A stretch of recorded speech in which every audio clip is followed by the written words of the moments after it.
بسم اللہ الرحمن الرحیم۔ ناظرین، ہسٹری ویبز میں خوش آمدید۔ ناظرین، جہاں آج ہر جگہ اچھے انسان موجود ہیں، وہیں پہ برے لوگ بھی موجود ہیں۔ کوئی فقیر ان پڑھ بھی بہت اچھا ہوتا ہے اور کہیں تعلیم دینے والا بھی دنیا کا ظالم ترین انسان بن جاتا ہے۔ آج میں آپ کو جس انسان کے بارے میں بتانے جا رہا ہوں، اس کی کہانی سن کر آپ لوگ بھی خوف میں مبتلا ہو جائیں گے۔ 11 ستمبر 1997 کا دن تھا۔ یہ دن بھی عام دنوں جیسا تھا۔ لوگ معمول کے مطابق کام کر رہے تھے، سب کچھ اچھا جا رہا تھا۔ لیکن شام میں لوگوں نے ایک خبر سنی جسے سن کر پوری پاکستانی عوام پر سکتہ طاری ہو گیا کہ کوئی انسان ایسا کیسے کر سکتا ہے۔ 11 ستمبر 1997 کی شام کو خبر آئی کہ لاہور میں ایک جاوید اقبال نامی شخص 100 بچوں کو قتل کر چکا ہے۔ اس نے پولیس کو ایک خط بھیجا جس میں اس نے اپنے تمام جرائم قبول کیے، اور جب اس نے خود گرفتاری دی تو کہا کہ میں اس لیے گرفتاری دے رہا ہوں کہ میں کہیں مزید 400 بچوں کو نہ مار دوں۔ ناظرین، جاوید اقبال کون تھا؟ اس نے بچوں کو کیوں مارا اور اس کی سزا کیا سنائی گئی؟ آج میں آپ کو اس ویڈیو میں اسی بارے میں بتانے جا رہا ہوں۔ جاوید اقبال ایک اچھے خاندان سے تھا۔ وہ اپنے 8 بہن بھائیوں میں سے چھٹے نمبر پر تھا۔ اس نے گورنمنٹ اسلامیہ کالج ریلوے روڈ لاہور میں ایف اے کی تعلیم حاصل کی۔ 1980 میں اس نے اسٹیل کا کاروبار بھی شروع کر دیا۔ وہ ابھی طالب علم ہی تھا جب اس کے والد نے اسے شاد باغ میں ایک ولا خرید کر دیا جہاں وہ کچھ لڑکوں کے ساتھ رہتا تھا۔ دسمبر 1999 میں جاوید اقبال نے پولیس اور لاہور کے ایک اخبار کے چیف نیوز ایڈیٹر خاور نعیم ہاشمی کو ایک خط بھیجا جس میں اس نے سڑکوں پر گھومنے والے 100 لڑکوں کی عصمت دری اور قتل کا اعتراف کیا، جس میں اس نے بتایا کہ لڑکوں کی عمریں 6 سے 16 سال کی تھی۔ خط میں اس نے دعویٰ کیا کہ اس نے کچھ کو گلا گھونٹ کر قتل کیا اور کچھ کو تیزاب میں ڈال کر، اور ان کی جو باقیات تھی انہیں قریبی دریا میں بہا دیا۔ ان لڑکوں میں سے زیادہ تر یتیم لڑکے ہوا کرتے تھے۔ جیسے ہی پولیس کو خط موصول ہوا تو پولیس فوراً کارروائی کو عمل میں لاتے ہوئے جاوید اقبال کے گھر پہنچی۔ جب پولیس اور نامہ نگاروں کو دیواروں اور فرش پر خون کے دھبے ملے تو انہیں اندازہ ہوا کہ جاوید نے بہت لوگوں کو قتل کر دیا ہے۔ ایک زنجیر بھی ملی جس سے یہ بچوں کا گلا گھونٹتا تھا، اور پلاسٹک کے تھیلوں میں اس نے بہت سے بچوں کو قتل کر کے تصاویر چھپائی ہوئی تھی۔ پولیس کو 2 ڈرم ملے جس نے پولیس اور پورے ملک کو لرزا کر رکھ دیا۔ ان ڈرموں کے اوپر کچھ لیبل لگائے ہوئے تھے جس میں صاف الفاظ میں لکھا تھا کہ یہ ڈرم اس لیے کھلا چھوڑا ہے تاکہ پولیس کو ثبوت میسر آ جائے، اور ڈرم میں تیزاب کے اندر 2 لاشیں بھی موجود تھیں۔ جاوید اقبال نے خط میں لکھا تھا کہ اتنے سنگین جرائم کے بعد وہ دریائے راوی میں ڈوب کر خودکشی کرنے جا رہا ہے۔ اب پولیس نے تلاش شروع کر دی اور پورا راوی دریا ڈھونڈنا شروع کر دیا۔ یہ پاکستان کی تاریخ کا سب سے بڑا سرچ آپریشن تھا۔ پولیس نے پورا دریا ڈھونڈا لیکن انہیں اس کی لاش نہیں ملی۔ لیکن کچھ دن بعد پولیس کو خبر ملی کہ جاوید سہاوا میں ہے۔ جاوید اقبال کو پولیس نے 4 شریک ساتھیوں اور 9 عمر لڑکوں کے ساتھ سہاوا سے حراست میں لیا۔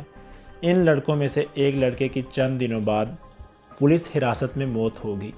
پولیس نے بتایا کہ لڑکے نے کھڑکی سے چھلانگ لگائی، لیکن پوسٹ مارٹم سے پتہ چلتا ہے اس لڑکے پر شدید جسمانی تشدد کیا گیا تھا۔ اب جاوید اقبال بھی فرار ہو چکا تھا۔ 30 دسمبر 1999 کو جاوید اقبال ایک اخبار کو انٹرویو دینے کے لیے آیا۔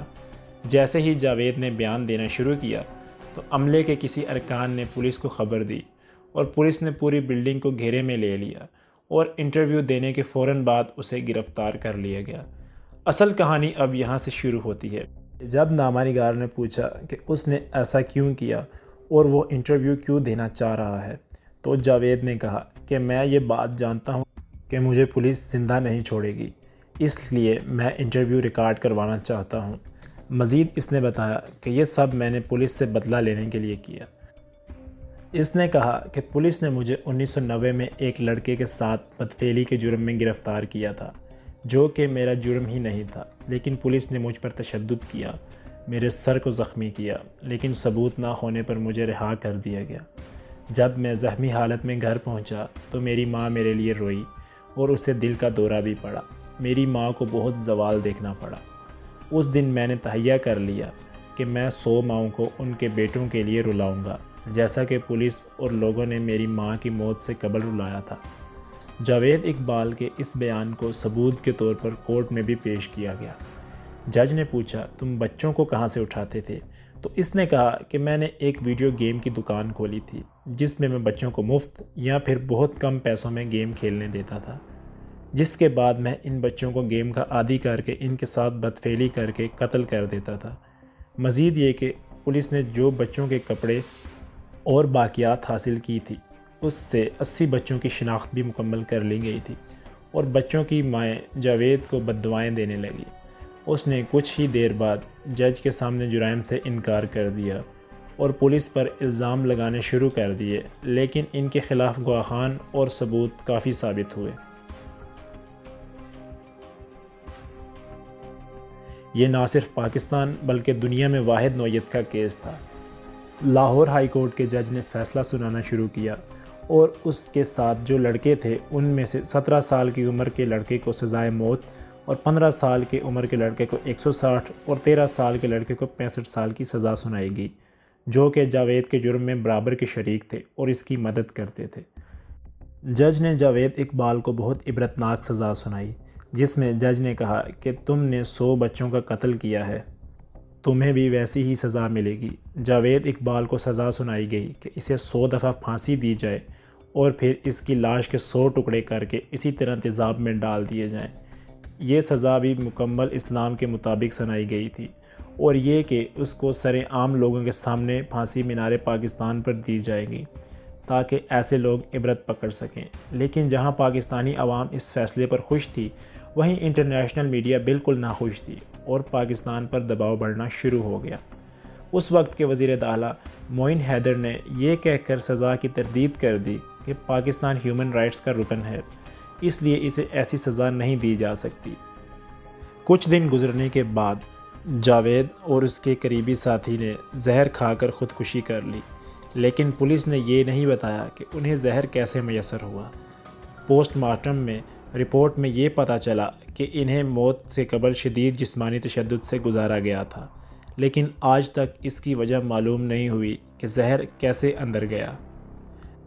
جاوید اور اس کے قریبی ساتھی کی موت کے بعد پولیس پر دباؤ پڑنے لگا اور 6 رکنی کمیٹی ترتیب دے دی گئی، جس میں انہیں کیا پتہ چلا کوئی نہیں جانتا۔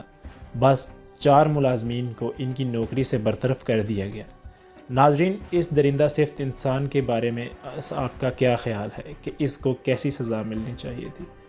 کمنٹ سیکشن میں ضرور بتائیے گا۔ ہمارا چینل سبسکرائب کریں اور ساتھ موجود بیل آئیکن کو بھی پریس کر دیجیے۔